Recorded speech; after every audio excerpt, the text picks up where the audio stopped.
There's a particular kind of cold that settles into your bones when you realize you've been erased, not forgotten. Erased. Because forgetting implies accident, a slip of memory, the chaos of a busy life. Erasure is intentional. It's surgical. It was December 18th when I understood the difference. I was sitting in my apartment, a modest one-bedroom in a complex that smelled perpetually of someone else's cooking, scrolling through my phone with the kind of absent attention you give to things that no longer surprise you. My mother hadn't called in 3 weeks.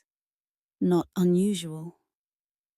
We'd always had what therapists generously call a complicated relationship, which is really just a polite way of saying she never quite figured out how to love me the way she loved my brother Marcus. Marcus, the golden child. Marcus, who could do no wrong even when he was doing everything wrong. Marcus, who'd borrowed $12,000 from her last year and never paid it back. But somehow, I was the irresponsible one when I asked to borrow her car for a job interview. But I digress. Old wounds have a way of bleeding into new ones. The erasure revealed itself through Instagram, of all places. Not even a call, not a text, a photograph. My cousin Shanice had posted it, a screenshot of a group chat I wasn't in. The header read Taylor Family Christmas Planning, and there were 12 people in it. I counted. Twice. My mother, my aunts, my uncle, my cousins, Marcus, even Marcus's girlfriend of 3 months, Jessica, who'd once told me at a barbecue that she didn't really do holidays. Apparently, she did now. The messages were enthusiastic, full of exclamation points and emoji. My mother had sent a long paragraph about the menu, her famous honey-glazed ham, sweet potato casserole, collard greens with smoked turkey, peach cobbler. Aunt Rhonda was bringing her mac and cheese. Uncle Jerome was handling the drinks. Marcus was coordinating gifts, which meant he'd probably show up empty-handed and charm everyone into thinking that was somehow generous. I scrolled through 3 weeks of planning. Venue, my mother's house, the same house where I'd grown up, where my childhood bedroom had been converted into Marcus's home office, the month after I moved out. Date, Christmas Day, 2:00 p.m. Dress code, festive but comfortable. My name appeared exactly once. Should we invite Diane? It was Aunt Rhonda who'd asked. The timestamp showed 11:47 p.m. 2 weeks ago. My mother's response came 16 minutes later. Let's keep it small this year. Small. 13 people was small, but 14 was too many. I set my phone down on my kitchen counter, the laminate one with the burn mark from a pot I'd left on too long during a depressive episode last spring, and I stared at the wall.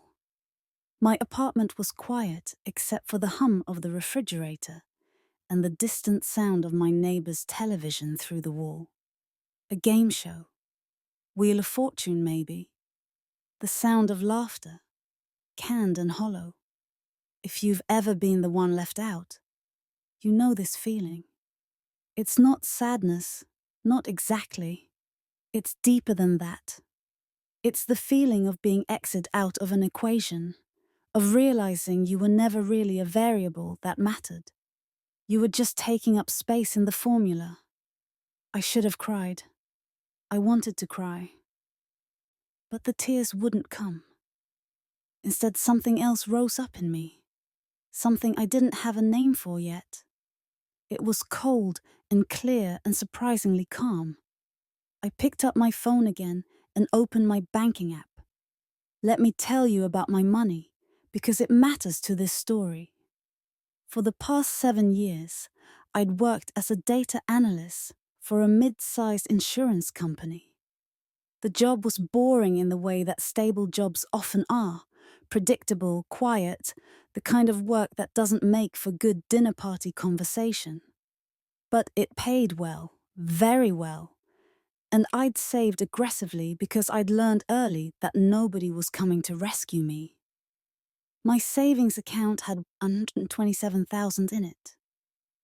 My investment portfolio, a careful mix of index funds and bonds that I'd built with the help of a financial advisor I'd found through a Reddit thread, was worth another 94,000.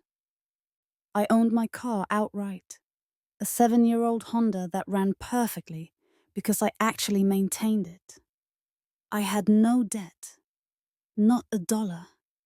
I'd paid off my student loans 2 years ago by living like a monk and funneling every bonus, every tax return, every birthday check from my grandmother before she died into that balance. I was 32 years old, and by every objective measure, I was doing fine.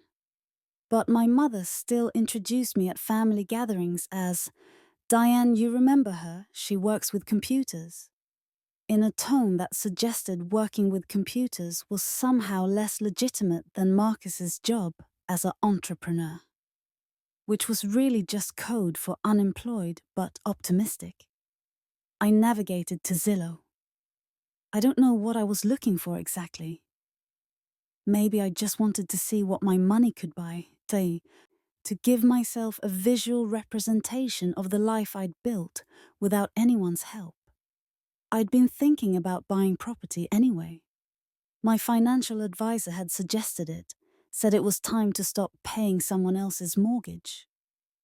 But I'd been hesitant. Real estate felt like the kind of decision you made when you were settled, when you had a partner or a family, when you were part of something bigger than yourself. But I wasn't part of something bigger than myself. I'd just been uninvited to Christmas. So I started searching. At first, I looked at condos, 2-bedroom places in decent neighborhoods with HOA fees I could afford and parking spaces and gyms I'd never use. They were nice, practical, boring. Then I expanded my search radius. 50 miles outside the city, the landscape changed, literally.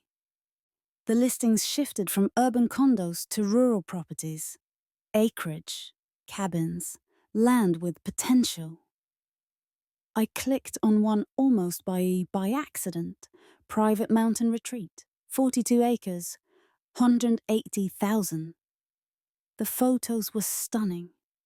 Dense forest, a winding creek, a small A-frame cabin that looked like it had been built in the 70s and hadn't been updated since, but had good bones. The listing described it as off-grid adjacent.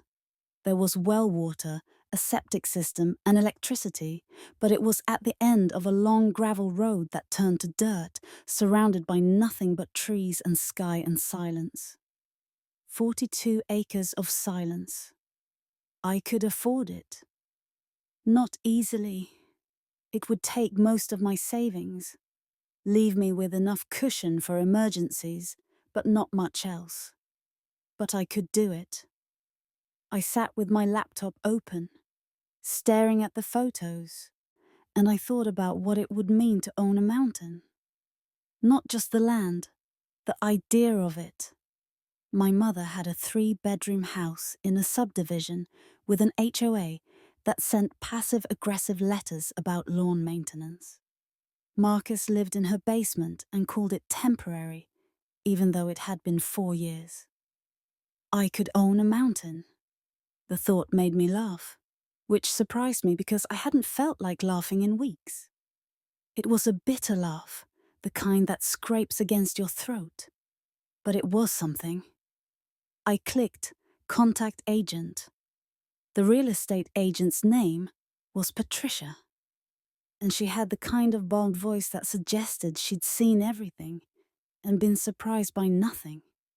When I called her the next morning, because I barely slept, just lay in bed staring at the ceiling for thinking about mountains and mothers and the mathematics of being enough.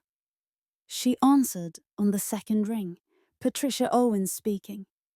Hi, I'm calling about the property on Blackwood Ridge Road, the 42 acres. Oh, the mountain property. Beautiful piece of land. Are you looking for a weekend retreat or I want to buy it? There was a pause. Well, wonderful. Would you like to schedule a viewing first? I always recommend. I'll view it, I said, but I'm serious. If it's as described, I want to move forward immediately. Patricia shifted into professional mode. All right then, let me pull up my calendar.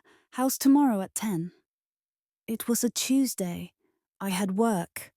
I also had 2 weeks of vacation time saved up because I never took vacations. Where would I go? Who would I go with? And a boss who barely noticed when I was there. Tomorrow at 10 is perfect. The drive out to Blackwood Ridge took an hour and 40 minutes. I'd plugged the address into my GPS, but the last 3 miles were on roads that weren't in the system. Roads that Patricia had to describe to me over the phone. After the white barn, take the left fork. If you hit the creek, you've gone too far. The property was more remote than I'd imagined. The gravel road narrowed to a 1-lane path, trees pressing in on both sides, branches scraping against my car with sounds like fingernails on chalkboard. I passed one other structure, an old hunting cabin, Patricia told me later, abandoned for years, and then nothing but forest. When I arrived, Patricia was already there, leaning against a pristine white SUV, wearing boots that suggested she actually used them. You made it, she smiled, genuine and warm. Fair warning, it's rustic, but that's part of the charm. Rustic was generous. The cabin was small, maybe 800 square feet, with windows that needed replacing and a porch that sagged in the middle like a tired spine. But it was structurally sound. Patricia walked me through it, pointing out the new roof, 5 years old, the wood stove, functional, the plumbing, basic but working. Previous owner was an artist, Patricia explained, came out here for solitude. Estate sale situation, family just wants it sold. I walked the property with her, following deer trails through the trees. The creek she'd mentioned in the listing was really more of a stream. Clear and cold, babbling over smooth rocks. There were mountain laurels and wild rhododendrons. And in the distance, through breaks in the canopy, you could see the ridgeline rolling away like a sleeping giant. 42 acres of sleeping giant. I'll take it, I said. Patricia blinked. You don't want to think about it? Bring someone out to see it. A partner, family member. No, I said. I'll have an inspection done, obviously. And I want a survey to confirm the boundaries. But if everything checks out, I'm ready to make an offer. The asking price is $180, I know. I'll offer full asking price cash, closing in 30 days. Patricia's expression shifted from surprise to impressed. All right then, let's get paperwork started. The next 3 weeks were a blur of documents and wire transfers and phone calls with lawyers and inspectors. My boss approved my vacation time without asking where I was going. My friends, the few I had, mostly people I knew from work, assumed I was taking a mental health break, which wasn't entirely wrong. The inspection revealed minor issues, some rot in the porch floorboards, an electrical outlet that wasn't grounded, a family of raccoons living in the crawl space. Nothing that couldn't be fixed or negotiated. The survey confirmed the boundaries and revealed something Patricia hadn't mentioned. There was an old logging road on the eastern edge of the property that connected to a state forest access road, meaning there were technically 2 ways in and out. Useful information I filed away. My mother called once during this period, not to ask how I was, not to explain the Christmas situation. She called because she'd heard from Aunt Rhonda that I'd been acting strange. "Diane, honey," Rhonda said you called her and asked about property deeds. What's going on? I'd called Aunt Rhonda because she was a paralegal and I'd wanted to understand some of the title insurance paperwork. I'd asked her to keep it quiet. Apparently, she'd failed. "I'm buying some property," I said. "An investment." "What kind of property?" "Diane, you need to be careful. Real estate is complicated. You should talk to Marcus. He's been looking into flipping houses." Marcus, who'd never successfully flipped anything except pancakes, and even those were usually burnt. "I've got it handled, Mum." "Well, if you need help with the down payment, I'm paying cash." Silence on the other end. Then, "Cash? Where did you get that kind of money?" Where did I get it? 7 years of 60-hour work weeks. 7 years of living in a modest apartment, while Marcus bounced from one opportunity to another on her dime. 7 years of saving every bonus, every raise, every tax return while she paid Marcus car insurance because he just needed a little help getting established. "I saved it," I said simply. "Well." Her voice had that pinched quality it got when she didn't know how to react to me being competent. "That's good. I'm glad you're being responsible." Responsible. The word she used when she meant boring. Predictable. Unlike Marcus, who was passionate and ambitious and just figuring things out. "Thanks, Mom." "So, about Christmas." "I'm busy this Christmas," I said. "I'll be at my property, getting settled." "Your property? You mean you've already... When did you... Diane, we should talk about this. This is a big decision." "You can't just..." "I have to go, Mom. The inspector's calling." The inspector was not calling. But she didn't know that. I hung up before she could respond. We closed on December 23rd. I drove to the title company alone, signed what felt like 1,000 pages, and watched as $182,000, including closing costs, left my account in a series of digital transactions that took less than 5 minutes. Patricia handed me 2 sets of keys, a folder full of documents, and a bottle of champagne. "Congratulations," she said, and she meant it. "You own a mountain now." "I own a mountain now," I repeated, and the words felt surreal, like I was speaking a language I'd just learned and wasn't sure I was pronouncing correctly. I drove out to the property that afternoon. It was mine now. My cabin, my trees, my creek, my silence. I parked in the clearing in front of the cabin and just sat in my car for a long time, engine off, listening to the woods settle around me. There's a specific quality to silence in the wilderness. It's not the absence of sound. It's the presence of different sounds. Wind in pine needles, a bird you can't identify, the distant crack of a branch under the weight of something unseen. It's alive, this silence. It breathes. I got out of the car, unlocked the cabin, and stepped inside. It smelled like wood and dust, and the specific mustiness of places that have been closed up too long. I opened windows, started a fire in the wood stove with logs the previous owner had left, and sat on the floor.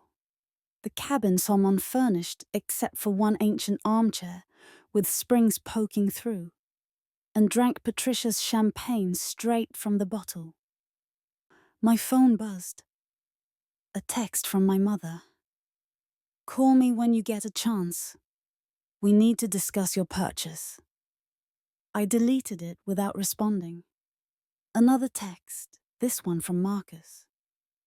"Mom says you bought land." "That's random, LOL. You becoming a mountain woman now?" I turned my phone off. I spent Christmas Eve cleaning.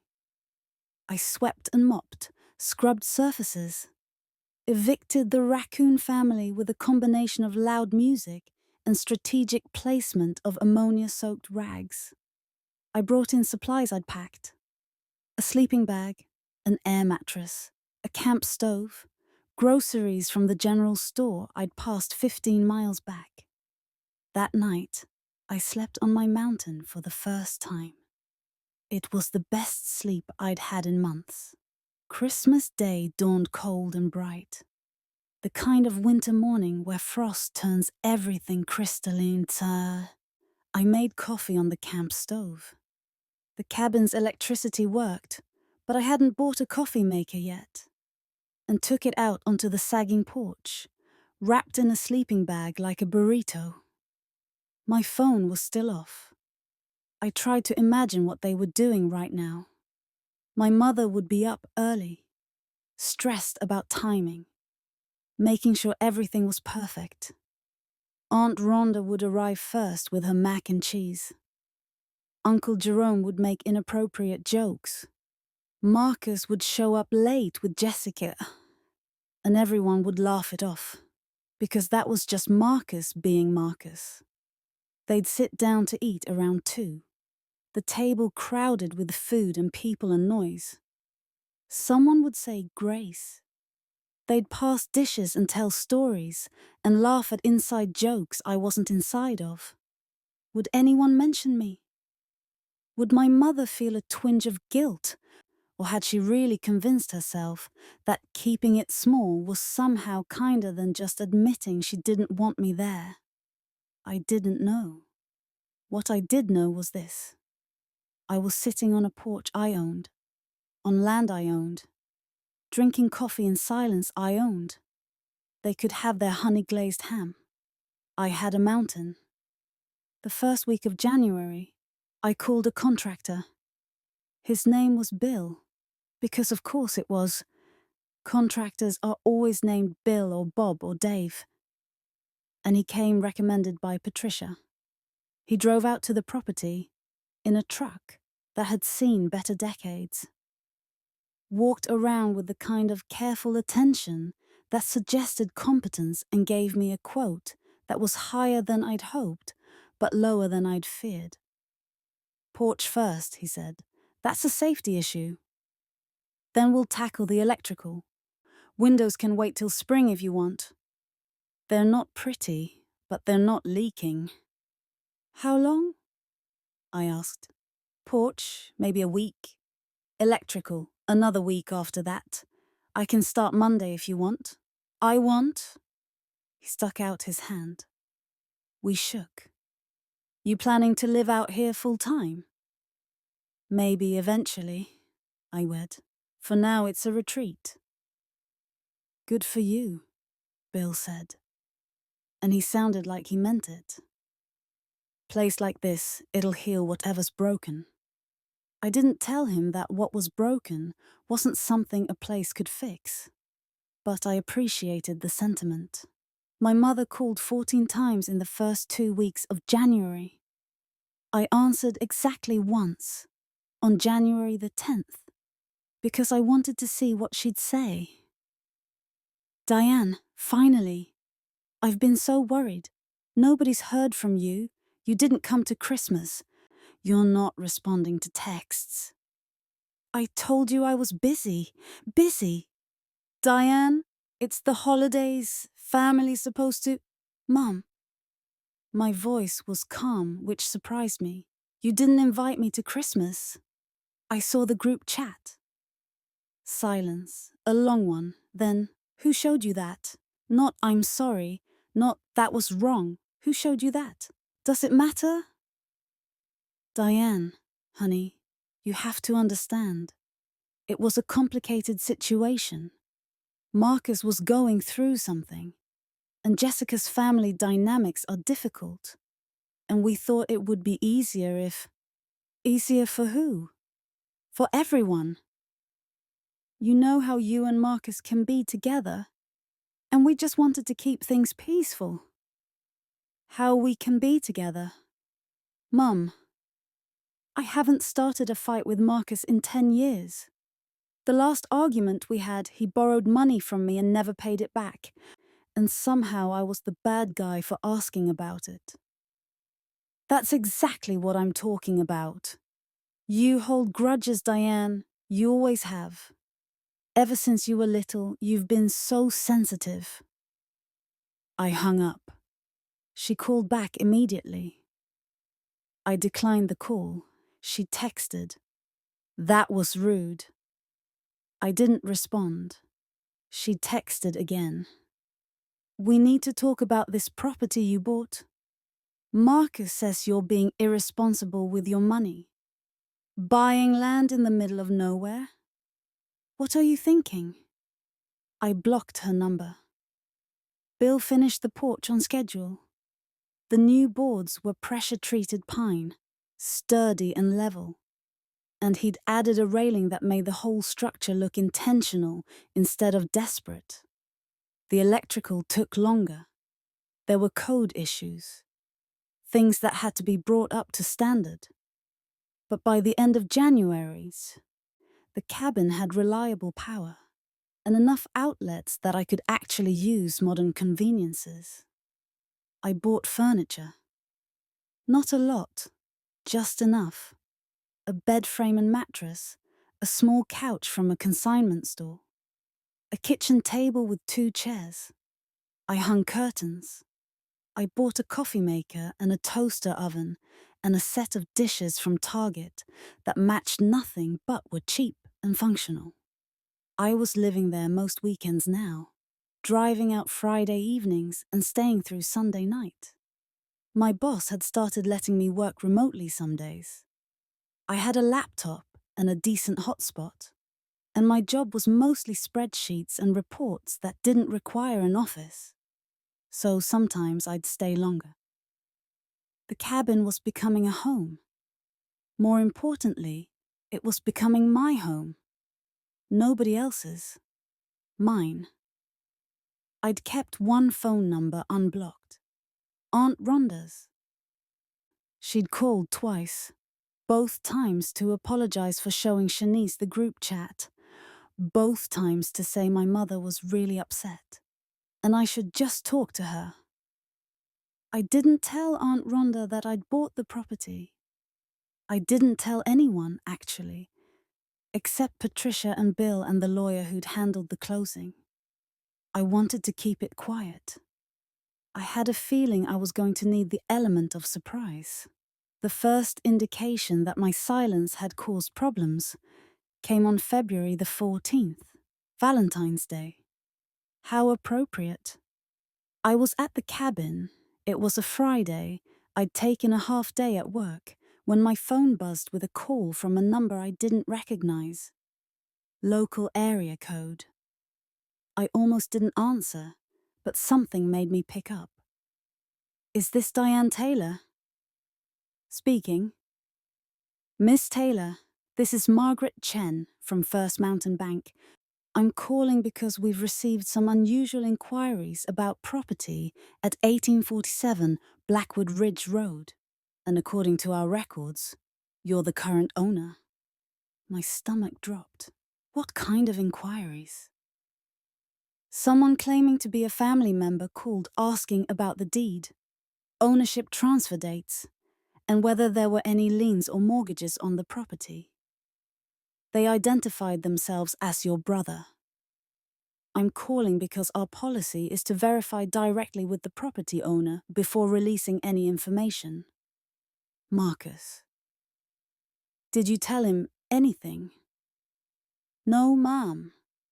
That's why I'm calling. We take privacy very seriously, but I wanted you to be aware of the inquiry in case it's concerning. It's very concerning, I said. Thank you for calling. Please don't release any information about the property to anyone except me, regardless of what they claim. Of course, I'll make a note in your file. Have a good day, Miss Taylor. I hung up and sat very still, thinking. Marcus was asking about my property. Why? The answer came 3 days later, in the form of a text from Aunt Rhonda's daughter, Shanice, who apparently felt guilty enough about the Christmas situation to warn me. Hey Di, heads up. Your mom and Marcus were talking at Sunday dinner about your land situation. Marcus said you made a bad investment and they're worried you're going through something. Your mom mentioned something about trying to help you get out from under it before you lose money. Thought you should know. Hope you're okay out there. I read the text 3 times. They thought I'd made a bad investment. They wanted to help me. I'd been in this family long enough to know what help meant when my mother and Marcus were involved. It meant taking over. It meant deciding they knew better. It meant Marcus would end up with something of mine and I'd be told I should be grateful. I opened my laptop and started researching property law. The next 2 weeks, I became an expert in several things. 1. Property rights in my state. 2. Adverse possession laws, not relevant yet, but good to know. 3. How to legally protect land ownership. 4. Security systems for remote properties. 5. The specific rights of property owners to remove trespassers. I also did something I'd been putting off. I hired a lawyer. His name was David Restrepo, and I'd found him through a legal directory, filtering for real estate and property disputes. His reviews were excellent.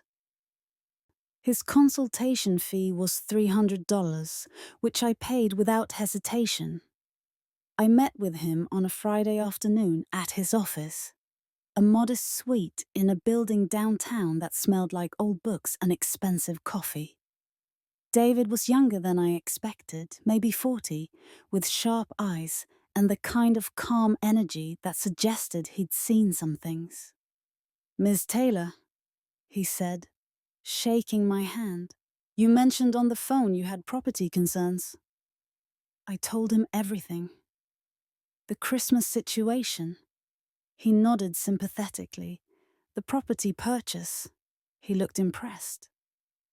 Marcus's inquiry to the bank. His expression hardened. The text from Shanice. He took notes. What exactly are you worried about? He asked when I finished. I think my mother and brother are going to try to take my property, I said, or claim I'm incompetent to own it, or something. I don't know exactly what, but I know them. They think they're helping. They think I'm making a mistake. And they've never let something like Diane's actual wishes stop them before. David leaned back in his chair. Can they make a legal claim to the property? No, it's in my name only. I paid cash. There's no dispute about ownership. Then legally, they can't take it. But they could make your life difficult. Harassment, trespassing, filing frivolous claims. He paused. Has there been any direct communication from them about the property? Not directly to me. My mother's number is blocked. Marcus hasn't tried to contact me since I bought it. I'd recommend you keep it that way. Don't engage. If they show up on your property, don't let them in. If they try to enter without permission, that's trespassing, and you can call the police. What if they show up with some kind of, I don't know, paperwork, claiming I signed something, or I need to sign something? David's expression turned serious. Sign nothing. Talk to me first. If they pressure you, record the interaction. This state is one-party consent for recordings. You can legally record any conversation you're part of. I want cameras, I said, on the property. Is that legal? Absolutely. It's your land. I'd recommend it, actually. If something happens, documentation is your best friend.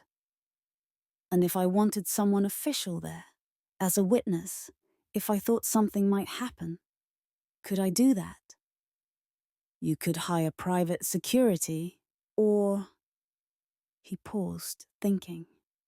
You could call the sheriff's department and request a civil standby. If you believe someone might trespass or cause a disturbance, they can send a deputy to be present. It's a preventive measure.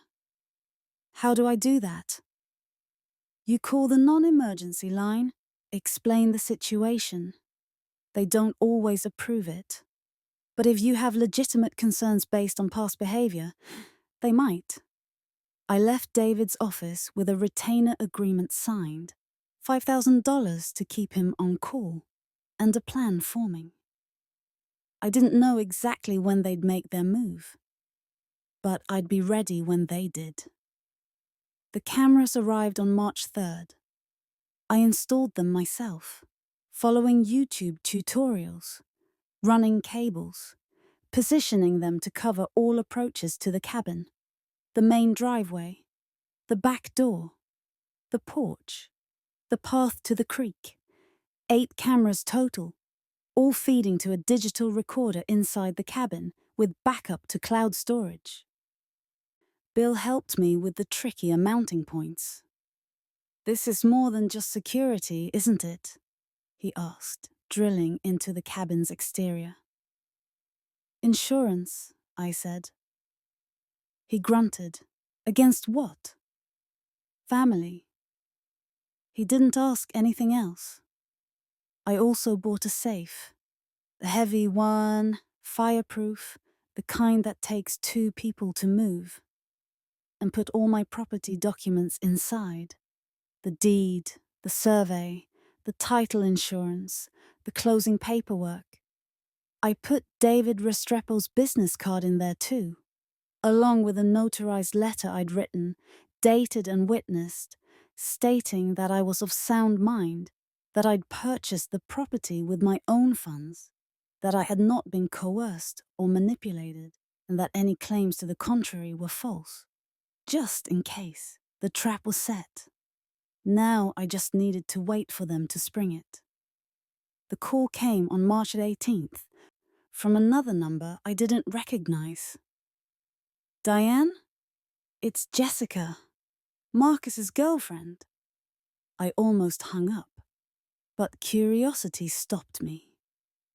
What do you want? Look, I know things are weird between you and your family, but your mom is really worried about you. She says you're not answering her calls. You've isolated yourself. You bought this property on impulse. It wasn't on impulse. And she just wants to make sure you're okay. She asked me to call because she thought maybe you'd talk to me, woman to woman. The manipulation was almost impressive. Almost. Tell my mother I'm fine. Are you, though? Marcus says you've always been a little... She trailed off delicately. A little what? Sensitive. Impulsive. He's worried this property thing is part of a pattern, that you're not thinking clearly. There it was. The setup. The narrative they were building. Poor Diane. So unstable, making rash decisions. Needs someone to save her from herself.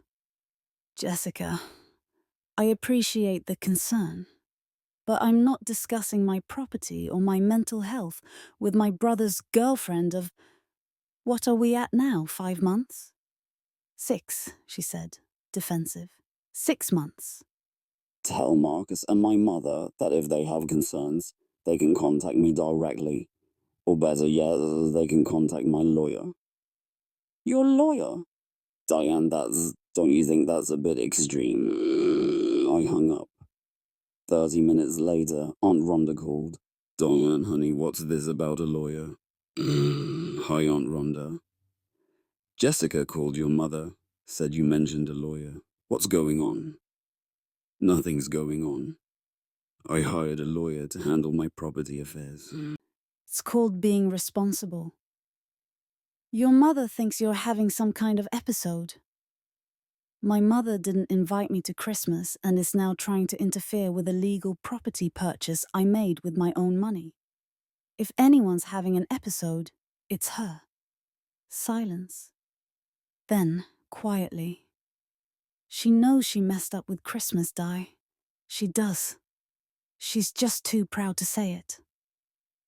Then she can learn to be less proud. She's your mother.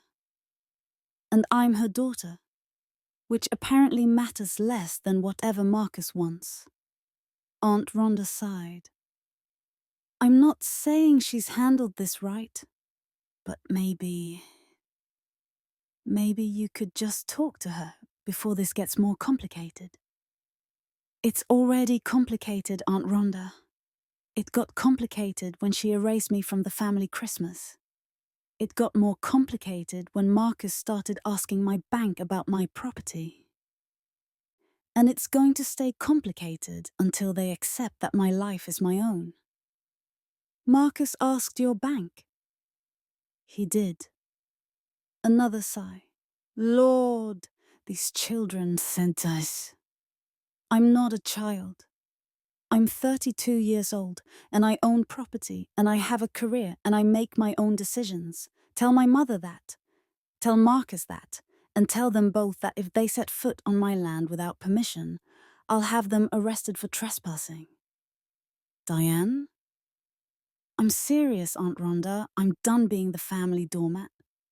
They came on March 25th. I was at the cabin. I'd started working remotely 3 days a week now. My boss didn't care as long as I met deadlines when the camera alert pinged on my phone. 11:47 a.m. Vehicle detected in driveway. I pulled up the live feed. My mother's silver Lexus SUV, the one Marcus usually drove because he'd totaled his own car last year, and she'd just added him to her insurance instead of making him deal with consequences, was pulling up to the cabin. My mother was in the passenger seat. Marcus was driving, and there was a third person in the back seat. A man I didn't recognize, older, wearing a polo shirt and carrying a clipboard. I watched them get out of the car. My mother looked nervous, glancing around like she expected me to jump out from behind a tree. Marcus looked smug. That particular expression he got when he thought he was being clever. The third man looked professional, bored, like this was just another job. They walked up to the porch. I didn't answer the door. I was standing inside, phone in hand, watching through the window, when Marcus knocked. Diane, you in there? It's Marcus. No response from me. He knocked again, harder. Come on, sis. We know you're here. Your car's out front. My mother's voice, quieter. Maybe she's not home. Maybe she walked to the creek, or her car is here, Mum. She's inside. The third man, the one with the clipboard, stepped forward. Miss Taylor? My name is Rick Morrison. I'm a locksmith. Your mother called me about a property access issue. I recorded every word with my phone. Rick continued. She says there's been a misunderstanding about property ownership, and she needs access to secure some items inside. If you're there, could you please come to the door so we can sort this out? Marcus muttered something to my mother. She nodded. Then Marcus tried the door handle. Locked, obviously. He stepped back, looked up at the windows. then walked around to the side of the cabin, trying to find another way in. My mother called out, "Diane, honey, if you're in there, please come out. We just want to talk. We're worried about you." I texted David Restrepo. "They're here, at property now. 3 people, mother, brother, locksmith, attempting entry. Please advise."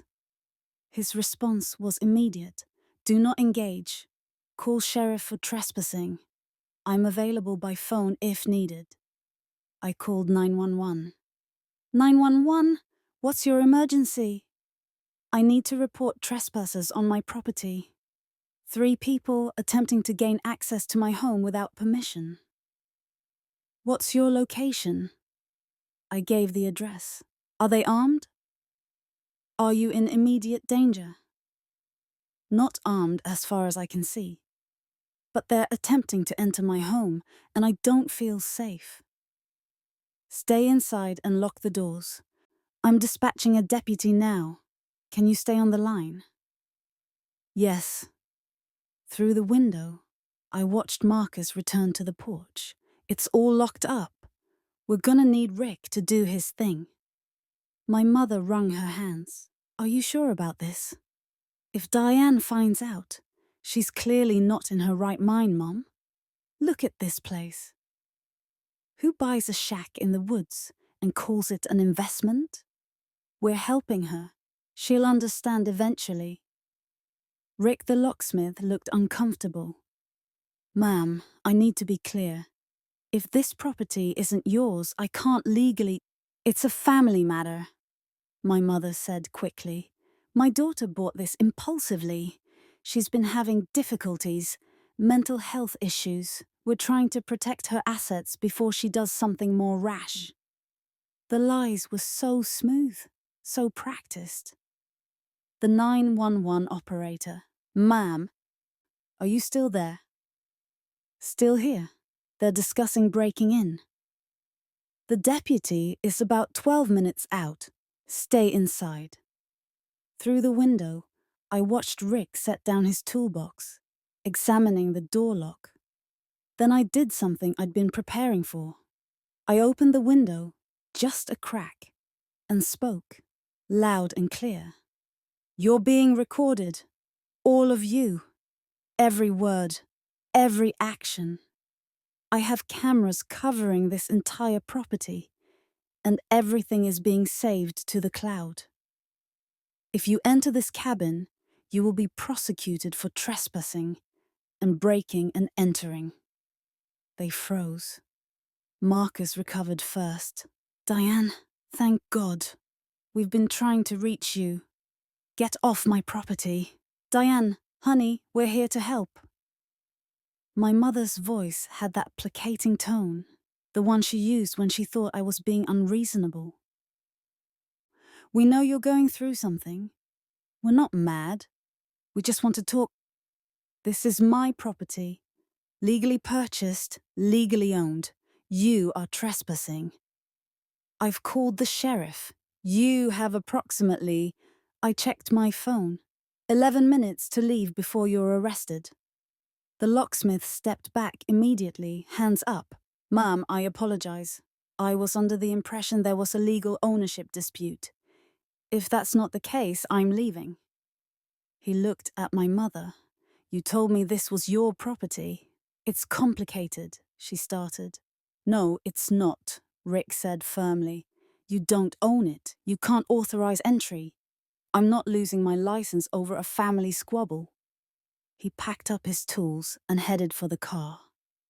Marcus called after him, "Wait! We're paying you. Keep your money." Rick got in his own truck. I hadn't noticed it parked behind my mother's car, and drove away. Now it was just my mother and Marcus. "Diane, please," my mother said. "We drove all the way out here. Just come outside. Let's talk like adults." Adults don't lie to locksmiths about property ownership. Adults don't try to break into their daughter's home. "We weren't breaking in. We just wanted to make sure you were okay." "By trying to secure items inside." That's what you told the locksmith. What items, Mom? What were you planning to take? She didn't answer. Marcus did. The deed. We were going to get the deed and bring it to a lawyer. Make sure everything was actually legal. That you didn't get scammed. I have a lawyer. His name is David Restrepo. His number is on file with the sheriff's department, which is sending a deputy right now. You can explain to the deputy why you thought it was appropriate to try to steal my property deed. Steal? Jesus, Diane, that's not... We're family. Family that didn't invite me to Christmas. Family that's been investigating my finances. Family that showed up with a locksmith to break into my home. Some family. My mother's face crumpled. You're never going to let that Christmas thing go, are you? It was one holiday, Diane. One holiday, and you're acting like you erased me. Like you decided I didn't matter enough to include. Yeah, Mum. I'm acting exactly like someone who realized their family doesn't actually want them around. Sirens in the distance. Marcus heard them too. Shit. Mum, we should go. No. My mother straightened. No, I'm her mother. I'm not running away like some criminal. We didn't do anything wrong. The deputy's vehicle came into view, kicking up dust on the gravel road. Deputy Maria Santos Satterton stepped out of her patrol car with the unhurried confidence of someone who dealt with family disputes before and expected to deal with them again. She was mid-40s, maybe, with sharp eyes and a no-nonsense expression. She surveyed the scene, my mother and Marcus on the porch, me visible through the window, the tension thick enough to cut. Who called? She asked. I did. I opened the front door. I stayed in the doorway. Didn't step out onto the porch. I'm Diane Taylor. This is my property. These are trespassers. That's my daughter, my mother said quickly. This is a misunderstanding. We're family. Deputy Santos held up a hand. One at a time. Ma'am? She looked at me. You're the property owner. Yes. I have documentation inside if you need to see it. And these individuals? She gestured at my mother and Marcus. They're here without permission. Correct. They attempted to hire a locksmith to break into my home. The locksmith left when I informed him they had no legal right to authorize entry. Marcus scoffed. That's a dramatic way of putting it. Do you dispute any part of what she said? Santos asked him. We're her family. We were worried about her. She's been acting strange, bought this place impulsively. Is this property in your name? No, but is it in your name? Santos turned to my mother. No, but I'm her mother, and she's not. She's going through something, and we were just trying to... Ma'am, with respect, if the property isn't yours and she's asked you to leave, you're trespassing. That's not a family matter. That's a legal matter. You're not seriously going to take her side. Marcus stepped forward. Santos's hand moved to her belt, not to her weapon, but the movement was clear. Marcus stopped. I'm not taking sides, Santos said evenly. I'm enforcing property law. Miss Taylor. She looked at me again. Do you want to press charges? I hesitated. This was the moment. I could send them away with a warning, let them leave, and maybe salvage some semblance of family relationship. Or I could hold the line. I want them charged with trespassing, I said. And I want a restraining order. My mother gasped. Diane, you can't be serious. I'm absolutely serious. You came here without permission. You attempted to break into my home. You lied to a locksmith about property ownership, which I'm pretty sure is fraud. And based on the conversations I've had with my aunt and others, I believe this is part of an ongoing pattern of harassment related to my property. Santos pulled out a notepad. Ongoing pattern? Can you elaborate? I told her everything. The bank inquiry, the calls from Jessica, the narrative they'd been building about my mental state, the text from Shanice warning me they wanted to help me get out from under the property. Santos took notes, asked clarifying questions, then turned to my mother and Marcus. Anything you want to add to that? Marcus. She's paranoid. She's twisting everything to make us look. Did you contact her bank about this property? Yeah, but only because I was worried she'd been scammed.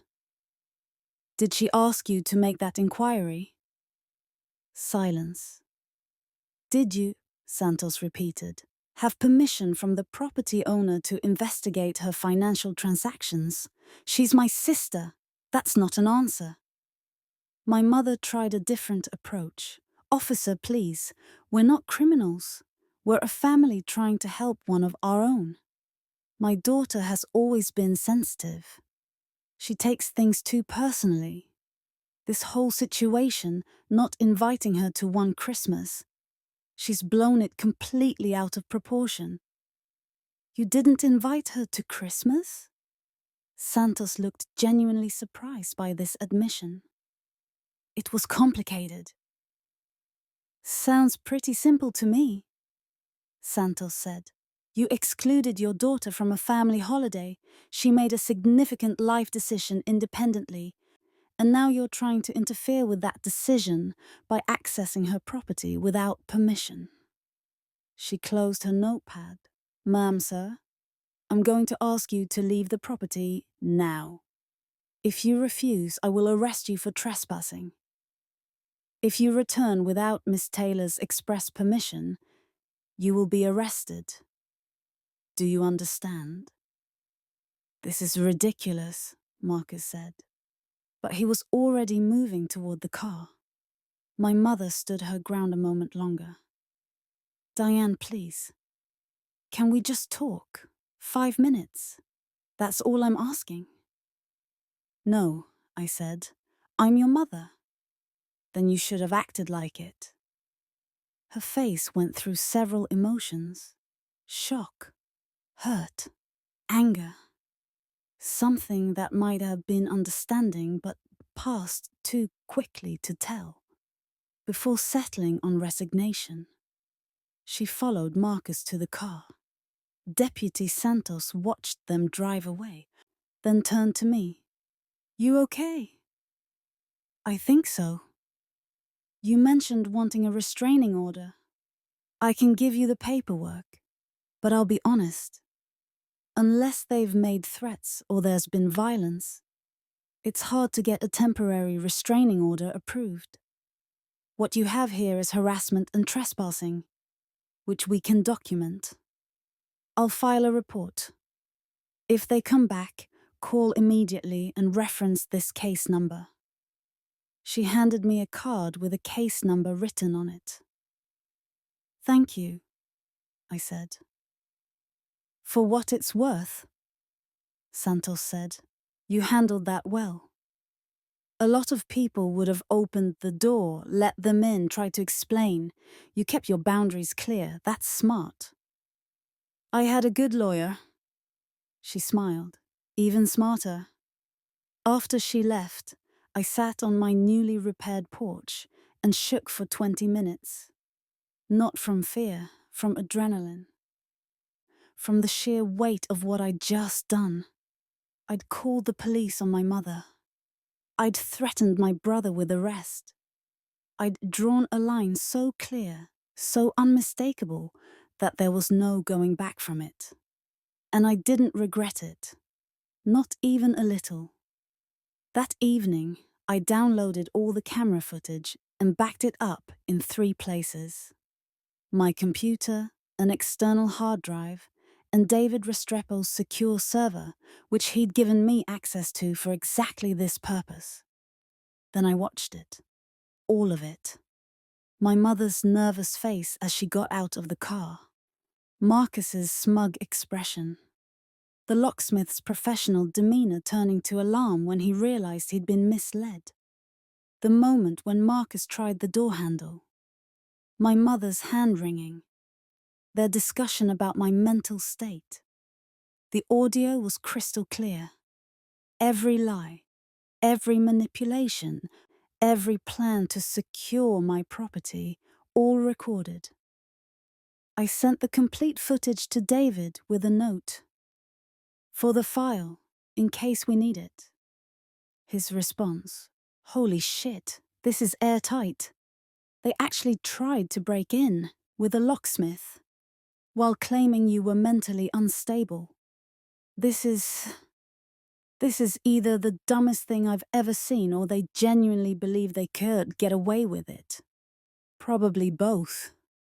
Then, how are you doing? That can't have been easy. I'm okay, I typed back. Honestly, I'm relieved. I kept expecting to feel guilty, but I just feel lighter. Like I finally called their bluff. That's good. That's healthy. And just so you know, if they try to contest this in any way, we have everything we need. Property deed, survey, title insurance, closing documents, bank records showing you paid cash from your own accounts, plus now video evidence of attempted illegal entry and defamation. You're in the strongest possible position. Thank you. That's what you pay me for. Get some rest. I have a feeling the fallout from this is going to get loud. He was right. The phone calls started at 7 a.m. the next morning. Aunt Rhonda, first. Diane Marie Taylor, what the hell happened yesterday? Your mother called me in tears saying you had her arrested. I didn't have her arrested. I had the sheriff remove trespassers from my property. She's your mother. She tried to break into my house, Aunt Rhonda. She was worried about you. She was trying to steal my property deed. Silence. Then, she said it wasn't like that. I have video, audio. The locksmith testifying that she misrepresented ownership. Deputy's report. Would you like me to send them to you? There's video. 8 cameras. Full coverage. Cloud backup. Every word they said. Every action they took. Including Marcus explaining to Mum that they needed to get the deed to make sure everything was legal. Even though I've told them multiple times I have a lawyer to... Oh, Lord. Yeah. Diane, your mother really didn't tell me that part. She wouldn't. It makes her look bad. What do you want me to say? I'm stuck in the middle here. Then get unstuck. You don't have to be in the middle. You can just accept that what they did was wrong.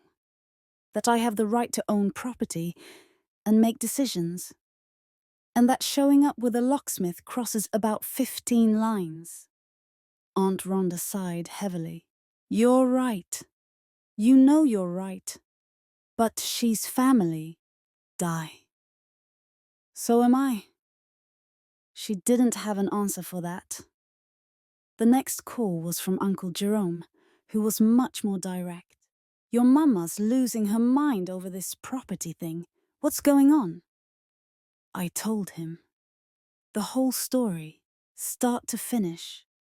Christmas, the property, the attempted break-in, all of it. His response, well, shit. Yeah. And you got all this on video, every second. He laughed, a rough bark of sound. Your mama always did think she could spin anything. Bet she didn't count on cameras. She didn't. You pressing charges. Trespassing. I'm considering more. Good. Maybe she'll learn something. Though I doubt it. A pause. For what it's worth, not inviting you to Christmas was bullshit. I told her so at the time. She said it was complicated. I said it was cowardice. I felt something loosen in my chest. Thank you. Nothing to thank me for. Just stating facts. You need anything, you call me. Not gonna pick sides between you and your mama, but I'm sure as hell not gonna act like you're wrong when you're not. I appreciate that. You enjoy that mountain, Di. Sounds like a good investment to me. Marcus didn't call. He texted at 2 p.m. You're really doing this? Over Christmas? You're tearing the family apart over one holiday? I didn't respond. He texted again an hour later. Mom's a mess. Jessica says I should cut you off completely. That you're toxic. Is that what you want? Still didn't respond. Third text at 8 p.m. Fine. You want to be alone on your stupid mountain? You got it. Don't come crying to us when you realize you fucked up. I blocked his number. 2 weeks passed. I worked from the cabin 4 days that week, drove back to my apartment only for a meeting I couldn't do remotely. My boss had stopped questioning my work location. My performance metrics were good. I met deadlines, and honestly, I was happier and more productive working from my mountain than I'd been in the office in years. I started thinking about selling the apartment, living at the cabin full-time. It was remote, yes, but that was the appeal. I had internet, power, running water. I was an hour from a grocery store, but I'd been making do with monthly supply runs and a well-stocked pantry. More importantly, I had peace. Nobody showed up to my door uninvited. Nobody called with passive-aggressive concern. Nobody tried to manage my life or my decisions. I lived, simply, quietly, on my own terms. It felt like exhaling after holding my breath for 32 years. On April the 10th, I received a letter in the mail. Not at my apartment, at the cabin, which meant someone had my property address. The return address was my mother's. I almost threw it away unread. Then I thought, evidence. If this is some kind of legal threat, I need to document it. I photographed the envelope, unopened, then carefully opened it and photographed each page. It wasn't a legal document, it was a letter, handwritten on the cream-colored stationery my mother used for thank you notes and condolence cards. Diane, I don't know if you'll read this. I don't know if I have the right to expect you to, but I'm writing anyway, because I owe you more than my silence. What we did, what I did, coming to your property with Marcus and that locksmith, it was wrong. Not just wrong, but cruel and manipulative. And all the things I've spent your whole life telling you that you were being when you were really just asking to be treated with respect. I've been doing a lot of thinking these past few weeks. Your Aunt Rhonda sent me some articles about family estrangement, about scapegoat children and golden children, about mothers who can't see their own favoritism. I got angry at first. I told her she didn't understand, that I love both my children equally, that it's more complicated than that. But then I read them, really read them, and I saw myself in every word. I saw the way I've excused Marcus for things I'd punish you for, the way I've called him ambitious and you rigid, the way I've treated his failures as temporary setbacks and your boundaries as personal attacks. I saw the way I erased you from Christmas and called it keeping things simple. I'm not going to make excuses. There's nothing I can say that makes it okay. But I want you to know that I see it now. I see what I did. I see what I've been doing for years, maybe your whole life. And I'm sorry.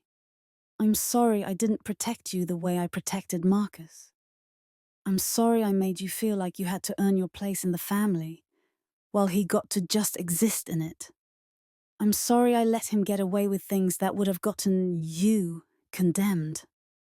I'm sorry I showed up to your property, your home, with the intention of taking something that was yours, because I couldn't accept that you'd made a choice I didn't approve of. I'm sorry I was more worried about my own guilt over Christmas than I was about your pain. You were right to call the sheriff. You were right to press charges. You were right to draw every boundary you drew. I don't expect forgiveness. I don't even know if I deserve the chance to earn it. But I want you to know I'm working on this. I'm seeing a therapist. I'm trying to understand why I did these things. Why I hurt you. Why I couldn't just love you the way you deserved. Your mountain sounds beautiful. I hope it gives you the peace I never gave you. With love and regret, Mum. I read the letter 3 times. Then I set it down on my kitchen table and cried. Not from sadness. Not exactly. From something more complicated. Relief, maybe, that she'd finally seen it. Grief for all the years she hadn't. Anger that it took something this extreme to get through to her. Hope, small and cautious, that maybe something could be repaired. But also, exhaustion. Because even good apologies, sincere apologies, don't undo the damage. They don't give you back the years you spent trying to earn love that should have been freely given. They don't erase the Christmas you spent alone while your family ate ham and made toasts without you. They're just words on cream-colored stationery. I took a photo of the letter and sent it to David Restrepo with a note. For the file. Evidence that she acknowledges what happened. Then I folded it carefully and put it in my safe, next to the property deed. I didn't respond to it. Not yet. Maybe not ever. Some things need to sit, need time, need space before you know what to do with them. Spring turned to summer. I sold my apartment in June, moved everything I wanted to keep to the cabin, donated the rest. Bill helped me add a small addition to the cabin, a proper office with good windows and space for my work setup. I paid cash for it, from what was left of my savings after the property purchase. My job went fully remote. My boss didn't even blink when I submitted the paperwork.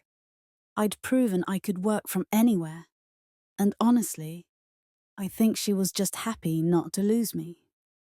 I started hiking the property regularly, learning the deer trails, finding the best spots for morning coffee, discovering a hidden clearing where wildflowers grew in impossible profusion every June. I planted a garden, tomatoes, herbs, some lettuce that the rabbits immediately decimated. I bought chickens, built them a coop with Bill's help, named them after famous women writers. Tony, Maya, Virginia, Sylvia. I learned to split firewood, to winterize pipes, to identify which sounds in the night were concerning large animals, structural issues, and which were just the forest being itself, everything else. I learned to be alone without being lonely. And I learned that sometimes the best revenge isn't revenge at all. It's just living well, living freely. Living on your own terms in a place you built for yourself, with money you earned, on land nobody can take from you. My mother sent 2 more letters. I read them both. Didn't respond to either. The first was shorter, just an update. She was still in therapy. Marcus had moved out of her basement. Finally, she'd started setting boundaries with him. Better late than never. She understood if I never wanted to speak to her again, but hoped I'd consider it someday. The second came in August with a check inside. $12,000. The amount Marcus had borrowed and never repaid. The note said, "This was never yours to cover. I'm paying back what he owed, not to buy forgiveness, just because it's right." I deposited the check, sent her a text from a new number she didn't have. Received. Thank you. That was all. She responded immediately. Thank you for telling me. That's more than I deserve. Your mountain sounds beautiful, Di. I hope you're happy there. I didn't respond, but I didn't block the number either. The first snow came in November, early for the region, but not unprecedented. I woke up to silence. That specific quality of silence that only comes with snow, when the world is muffled and new. And looked out my window to see the mountain transformed.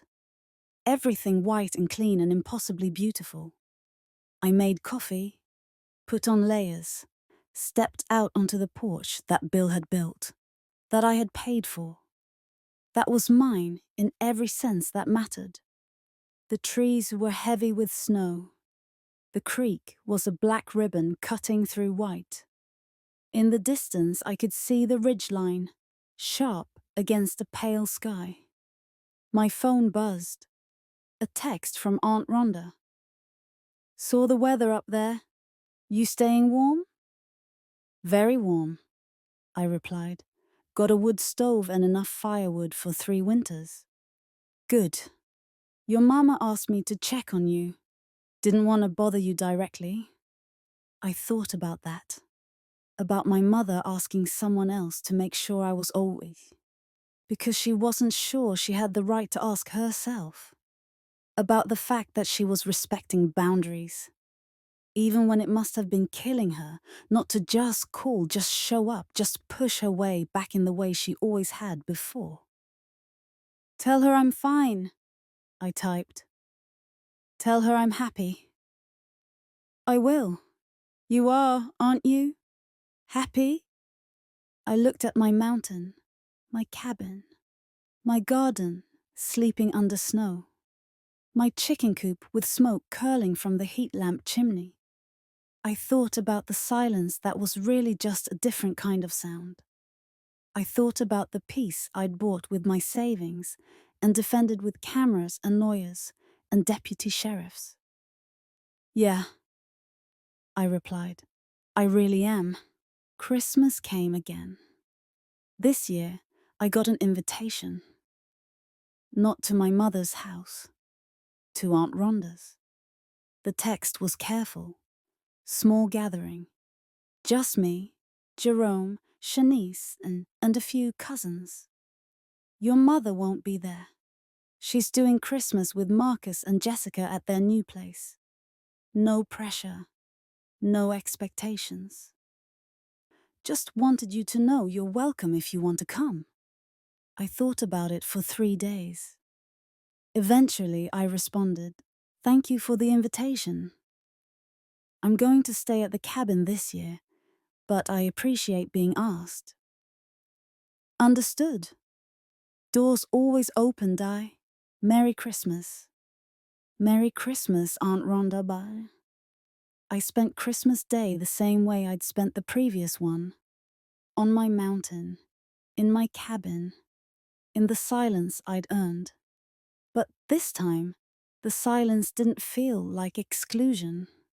It felt like choice.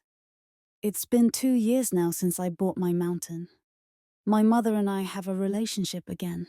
Sort of. We text occasionally. She sent updates about her therapy, about boundaries she's learning to set with Marcus, about things she's beginning to understand about herself.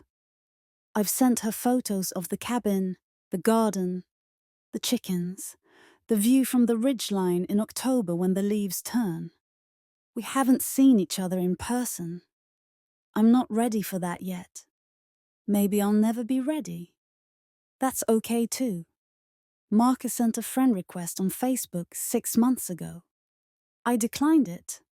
He's not entitled to access to my life just because we share DNA. Jessica, interestingly, sent me an apology. A genuine one. Turned out she'd had her own issues with manipulative family members. And after she and Marcus broke up, which happened about 10 months after the attempted break-in, she'd had time to reflect on her role in the whole thing. I appreciated the gesture. Didn't restart a friendship, but appreciated it. Bill finished the addition to my cabin. It's beautiful.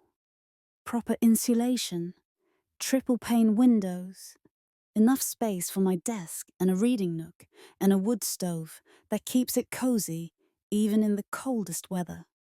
I'm still working remotely. My company loves it because they don't have to pay for office space for me. And I love it because I can take meetings with a view of mountains instead of cubicles. I've started writing.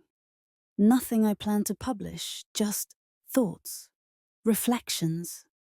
This story, actually, typed out over months of weekends and early mornings, trying to make sense of what happened, why it happened, what it all meant. I'm thinking about the fact that family is supposed to mean safety, belonging, unconditional love. But sometimes it means none of those things. Sometimes it means conditional acceptance based on how well you play a role you never auditioned for. And I'm thinking about the fact that I bought a mountain as an act of defiance, but it became an act of self-preservation. That what started as anger transformed into peace. That the best revenge really is living well. But living well doesn't mean proving anything to anyone. It means building a life that feels right to you, regardless of whether anyone else understands it. I'm sitting on my porch right now, coffee in hand, watching the sun rise over the ridgeline. The chickens are clucking softly in their coop. There's a deer at the edge of the clearing, watching me watch her. In an hour, I'll go inside and start work. I have a presentation to finish, reports to file, the ordinary machinery of a career that continues regardless of the drama that once threatened to consume me. But first, I'm just going to sit here.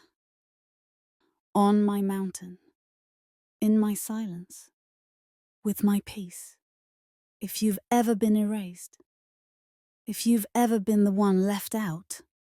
If you've ever realized that the family you were born into isn't the same thing as the family you deserve, I want you to know something.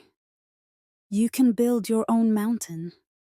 Maybe not literally. Maybe it's an apartment in a city, a life in another state, a boundary so clear that nobody can cross it without consequences. Maybe it's a new name, a chosen family, a career that takes you far from the people who couldn't love you right. But you can build it. And when you do, when you're standing on your own land, or in your own space, or in your own life, that you built with your own hands and your own choices, nobody can take that from you. They can try. They can show up with locksmiths and manipulation and family obligation and guilt trips and every tool they've used to control you before. But if you've done the work, hired the lawyer, installed the carers, built the boundaries, learned to say no, learned to choose yourself, they can't take what's yours. The mountain remains, and so do you. This story is about property, but it's also about something bigger. The right to define your own life. The right to make decisions that other people don't understand. The right to walk away from relationships that diminish you, even especially when those relationships are with family. If you're reading this and you see yourself in it, I want you to know you're not crazy for setting boundaries. You're not selfish for choosing yourself. You're not cruel for refusing to light yourself on fire to keep other people warm. You're just honest. And honesty, I've learned, is the most radical thing you can practice in a family system built on denial and favoritism and unquestioned loyalty. So here's to mountains, literal and metaphorical. Here's to the peace we buy with our savings and our silence, and our willingness to be called difficult when we're really just being clear. Here's to the moment when you realize you don't need anyone's permission to build the life you want. You just need a deed, some cameras, a good lawyer, and the courage to say, "This is mine." You can't have it, and you can't make me feel guilty for that anymore. The mountain remains. So do I.